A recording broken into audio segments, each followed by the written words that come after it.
Patreon और अन्य माध्यमों से नेशनल दस्तक का सहयोग करने वाले सभी दर्शकों का बहुत बहुत शुक्रिया। आपके सहयोग से ही बहुजन मीडिया को नई ऊंचाई मिल रही है और मनोबल और अधिक बढ़ रहा है। आशा है आगे भी आप हमें ऐसे ही सपोर्ट करते रहेंगे। धन्यवाद।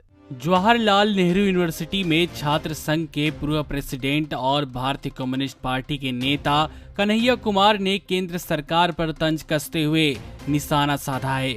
उन्होंने प्राइम मिनिस्टर नरेंद्र मोदी पर बड़े व्यापारियों का लोन माफ करने का आरोप लगाया है। कन्हैया कुमार ने ट्वीट करके सरकार पर तंज कसा। कन्हैया ने ट्विटर पर लिखा, कौन कहता है कि सरकार काम नहीं कर रही, धन्ना सेठों के लोन माफ कर रही है। अपनी जान पर खेलकर जनता की सेवा में लगे सरकारी कर्मचारियों के भत्ते काटकर उनका वेतन कम कर रही है। मजदूरों के हित के लिए बने श्रम कानून खत्म कर रही है। और कितना काम करेगी बेचारी सरकार, थकान भी तो होती है ना। इससे पूर्व कन्हैया ने प्रवासी मजदूरों को लेकर कहा था, इन लोगों को शहर में बाहरी समझा जाता है।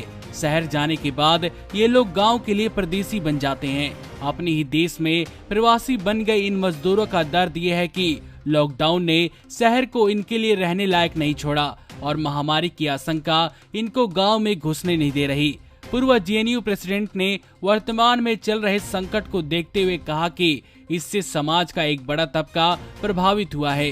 उन्होंने बताया कि खासकर गरीबों और मजदूरों के सामने बड़ी परेशानी खड़ी हो गई है। इन लोगों को अपने घर लौटने के लिए जद्दोजहद करना पड़ रहा है।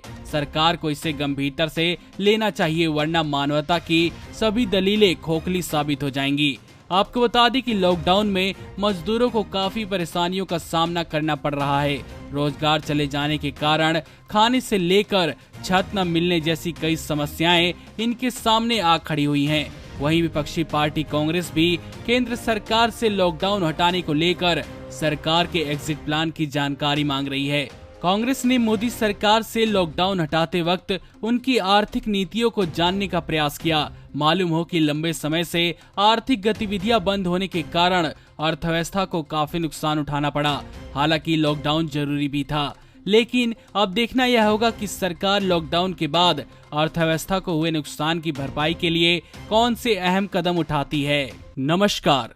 नेशनल दस्तक अपनी आर्थिक जरूरतों को पूरा करने के लिए अपनी ऑडियंस पर निर्भर है। बहुजन समाज से संबंधित मुद्दों को उठाने के कारण यूट्यूब की तरफ से नेशनल दस्तक की कई वीडियो पर एड्स नहीं दी जाती, जिसके कारण हमें आर्थिक समस्याओं का सामना करना पड़ रहा है। आपका एक छोटा सा कदम बहुजन मीडिया को बचा सकता है। आपके सहयोग और सहायता के कारण ही हमने अभी तक यह मुकाम हासिल किया है। नेशनल दस्तक को आप पैट्रियन के जरिए सपोर्ट कर सकते हैं। इसके साथ ही आप अन्य माध्यमों जैसे यूपीआई, गूगल पे, डेबिट कार्ड, वॉलेट, फोन पे आदि से भी हमारी मदद कर सकते हैं, जिसका लिंक वीडियो के नीचे डिस्क्रिप्शन में डाल दिया गया है।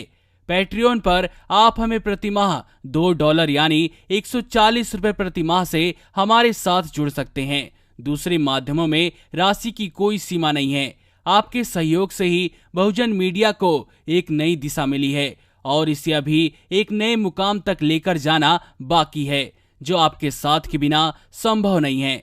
आपसे डायरेक्ट फंडिंग से हम आपके अधीन हो जाएंगे और एक स्वतंत्र मीडिया के तौर पर समाज की आवाज को बुलंद कर पाएंगे। धन्यवाद। नेशनल दस्तक को देखने वालों से अपील है कि वह नेशनल दस्तक के सपोर्टर फॉर्म को भरें ताकि हम सीधे आपसे जुड़ सके। नेशनल दस्तक की आपसे गुजारिश है कि अगर इसको बचाना चाहते हैं तो नेशनल दस्तक को सब्सक्राइब करने के लिए रेड कलर के सब्सक्राइब बटन को दबाएं, फिर बेल आइकन की घंटी दबाएं। नेशनल दस्तक को बचाने के लिए बहुत जरूरी है कि हर खबर को शेयर करें, लाइक करें, कमेंट जरूर करें।